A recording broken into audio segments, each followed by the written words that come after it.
So today I registered for fall semester, which I didn't realize I could do at the. If I had known, I would have registered for summer at the same time as spring. But I thought I would have to wait till like halfway through summer or something to register for fall. But I did, so I did that today, which means I will never have to register for classes again, unless something weird happens and I need to change some classes that I'm taking or whatever else. But fingers crossed. So as far as summer, I'm taking more classes this summer than I ever have before. That's mainly so that I don't have to stay enrolled past fall of this year. So I have some general upper level classes that I have to take, one of which is called the Philosophy of Mind. I don't know what it is. Heard it's easy. A lot of writing. Don't care, whatever. Wetland environments, which satisfies a capstone requirement, which I've already taken, but I did not get a satisfactory grade because I'm an idiot.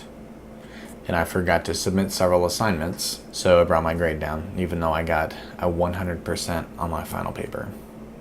So dumb.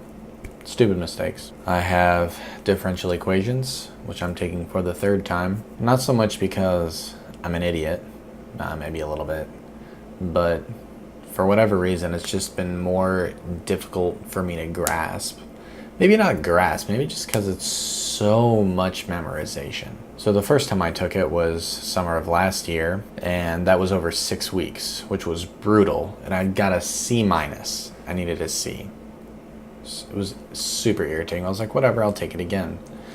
I took it this semester. I don't know what happened, but I bombed the first exam, and that made it impossible to come back. Now I'm taking it a third time, and since I'm taking it a third time, I have to pay a surcharge of $120 per credit hour. DiffyQ is worth 3 credit hours, so 120 times 3, about 350, that I have to pay on top of. That comes out of my own pocket, basically, that the GI Bill does not cover. It's made more interesting by the fact that it's the same professor I took it with the first time. However, it is not over a 6-week course. It's somewhere between a mini-mester, which is 6 weeks, and the full summer, which is 12 weeks. You know, the length of a regular semester, I guess. Or maybe slightly less, I guess a regular is 16. I don't know. I should know these things. I don't know these things. Hopefully the third time will be a charm. I'm going to have to spend a lot of time just memorizing all these stupid processes and procedures for solving non-homogeneous equations, just all of this. I hate it. It's dumb. No one in the real world has to memorize this, except math professors. Anyways, I'm not salty. And then I have Communication and Diversity, which sounds like a bullshit class. It probably is, but it fulfills a human and cultural diversity credit. And then the fall is going to be pretty rough. I have Symbolic Computation, which is basically just programming. So programming, I believe, with either MATLAB or Maple. I think Maple. So doing stuff with like differential equations and linear algebra and all that other stuff, but just programming it rather than doing it by hand, which sounds super duper easy.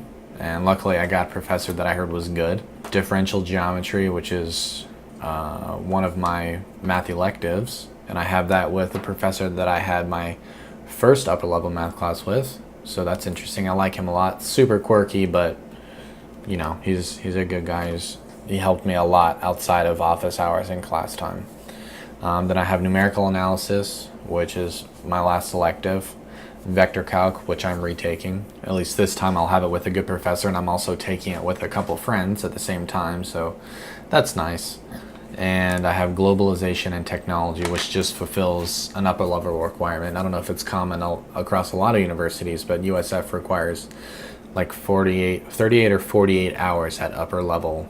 So 3000 level and above, or 300 level, or whatever. Your universities use different numerical systems. I don't really know why, but that's that. So 5 classes. So that'll be 15 hours. I haven't taken 15 hours in a semester since I was a freshman. And between Vector Calc, Wetland Environments, retaking DiffyQ twice, that's basically a whole semester, and I could have graduated earlier. I'm an idiot, and DiffyQ is unusually difficult for me.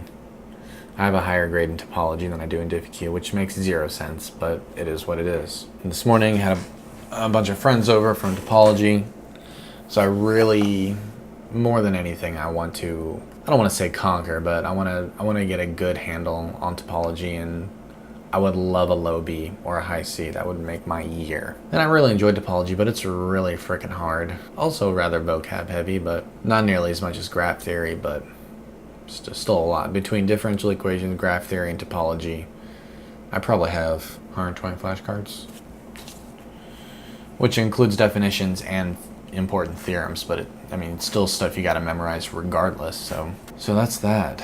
I'm trying to avoid taking as many finals as possible. Right now, it looks like I'm only going to have to take 2, which is differential equations and topology. My lowest topology exam gets dropped, but I'm going to have to apply that to my first exam, which was a 38. If that gets dropped and I have an average between a 55, which was my second exam, my third exam, and a final, then there's absolutely a possibility to get a C or a B. I know my class recently found out that it'll be curved a little bit. I don't know how much that is. I don't want to hedge my bets against it. I really don't like doing that. But yeah, so I won't be taking my probability because I have an A+ in that class. I have a 95, 94. And I won't be taking graph theory because I'll have a high enough grade in that. And that also has the lowest grade dropped. And I'll probably end up with a B in that class. No problemo, which is awesome. As of right now, unless the grade is massively curved by like 20 points or 15 points, there's no way, it's impossible for me to get a C in Diff-EQ. I would have to get 112 on each of my next 2 tests, which is impossible because it doesn't give extra credit. So I can either not even bother studying for the final and devote that time to topology, or I can take it anyways just to do it for the practice. I don't know. I haven't really decided on that just yet, but we'll see. More or less just trying to hold it together until the end, trying to not lose too much motivation, or I really try not to lose any more because I'm already feeling like less and less interested in every day. And I'm sure that's just because I've been doing this for 10 semesters straight and haven't taken a semester off. So the most break I've gotten is like summer or winter break, which is like 3 weeks, something like that. And then my spring break, and that's basically it. It's getting old. I'm tired of it. The next challenge is going to be figure out what I'm going to do between graduation, which will be December or early January, something like that, right after fall, and when we move, which will be 3 or 4 months after that. So I can't just not work. It's not an option. I feel like I've talked about this before. I don't know what kind of job I'm going to look for or try to get that, I'm going to be able to work at for 3 months. I do have a couple videos in mind, mainly for graph theory and topology. I'd like to make a video on a handful of proofs of varying levels of difficulty and complexity for both of those, but it takes a little bit of time to plan and film and edit and all that stuff, so it might be a minute before I pump those out, but I am going to make them at some point. Yeah, but I think that's more or less all I got for today. I got some Diff-EQ to do and some topology flashcards to add to. Thanks for watching, and we'll see you next time.